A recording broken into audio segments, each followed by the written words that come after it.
I'm wearing this hat today to make a political point. I have been avoiding wearing all of my professionally themed sports caps simply because I don't like the way that athletes have been behaving over the last several months. I don't believe that they have my best interests at heart. I'm not going to support them if they do that, but I'm not going to burn all of my Nationals caps. It's my team, and I've got about $500 to $600 worth of caps from this very ball club. I realize some people may think that's a waste of money, but I wear a hat anyway most of the time just to keep my unruly hair down. I will remind you that last year, after they won the World Series, when the Nats went to the White House, several of them actually put on Make America Great Again hats.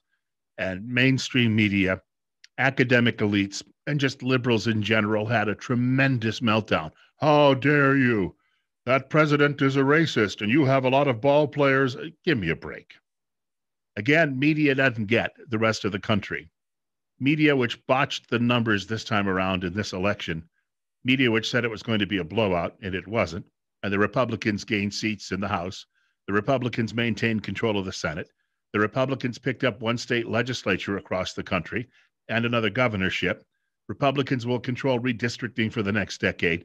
Perhaps the American people are okay with much of the direction things are going, but not so okay with political correctness and with the rioting and the Antifa group out there being allowed to run roughshod over their country. The president got a 22% margin in victory in Kenosha, Wisconsin. So I guess if they'd had even more riots, he would have won that state. But it was somewhat confined in this situation. I heard this morning that the Gap had put out a shirt, which was going to be a blue and red themed shirt about unity. And after liberals complained, the Gap decided to pull the shirt.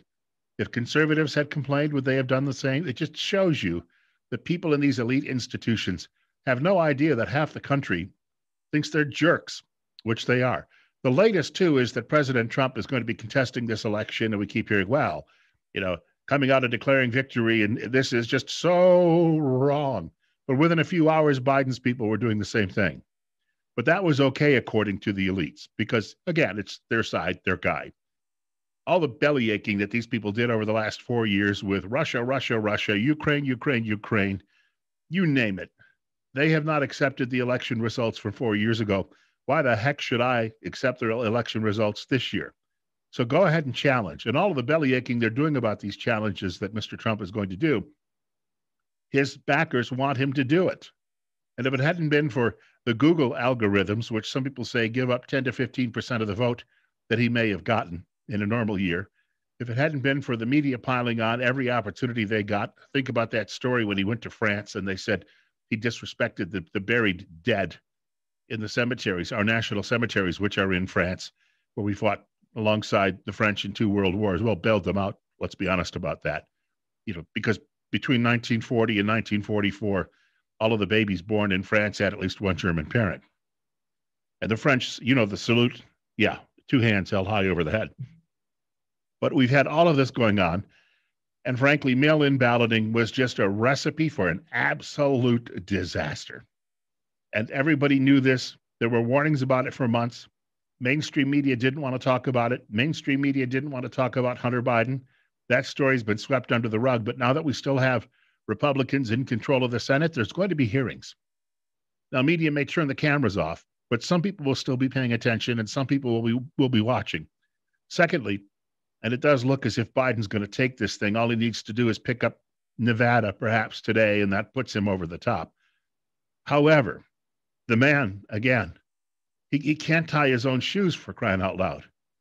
They really believe that they got the liberals believe, and the elites in media believe that they got the better of the deal here from Biden than they did with another 4 years of Donald Trump. The vote the other day, in some places where it was unexpected, such as Florida, shows that people are responding to Trump's economic message, his deregulation message. And already I was reading this morning that Biden and Harris are talking about raising taxes. They kept saying only on people who make over $400,000 a year. Reminds me of a story I read about a dozen years ago. And the writer was an economist, and he said, if you followed the Marxist viewpoint on all of this and you took all the money from America's wealthiest people, all of it, in 6 months, the federal government would then be out of revenue. And then what? There'd be no producers anymore because they wouldn't have money to invest. And you just pretty much For lack of a better set of words, you'd piss it away. And that's what they're going to do over the next 4 years. Again, every generation apparently needs a Jimmy Carter to remind them that even if you don't like the personality of the man in the White House, this is really about you, your children, and your grandchildren. And if you think a guy is a little gruff and you decide, though, you're going to throw away the future for that reason, don't vote. Don't vote. If you like our videos, click on the subscribe button. There we go. I'll get that out. Subscribe button above. And you can go down into the comments section and leave any comments. And if there's a topic you'd like covered even, please feel free to share that too. Either I, Bill Colley, or my partner in this venture, Jake Smith, will get to that eventually. We promise.